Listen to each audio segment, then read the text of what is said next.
Nice is gradually coming back to life, but few will forget Thursday's massacre and the man who was responsible for them. We visited what was once Mohammed Bouleil's home and spoke to people who lived right next door. Most said he was a discreet man and even ill-tempered. We rang the bell, but no one answered. This is where Mohammed Bouleil lived, and that perhaps is the door out of which he walked out before going on that killing spree in the Promenade des Anglais, which is far from here because we are in the north of Nice, in a poor district.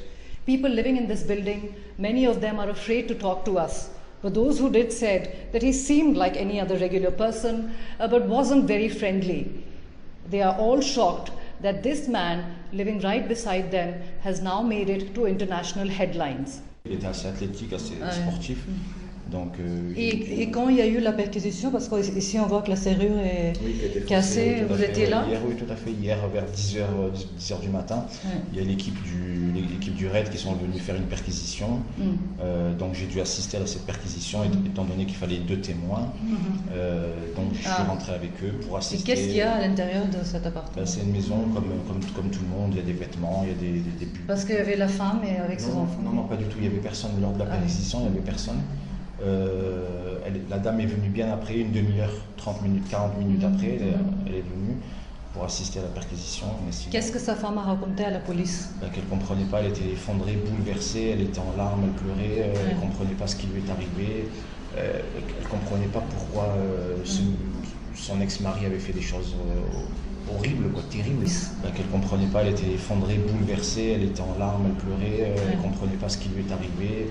Elle ne comprenait pas pourquoi son ex-mari avait fait des choses horribles, terribles.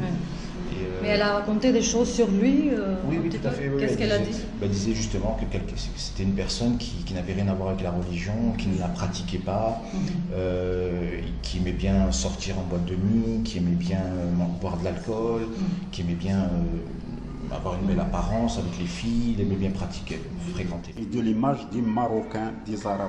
C'est ça qui m'intéresse, il dit mort. C'est pas lui. Moi, je m'en fous, il est mort, il est parti. Il a mené le secret avec lui. Moi, ça m'intéresse pas. Nous, on est bien entre nous. On a reçu une bombe sur tête.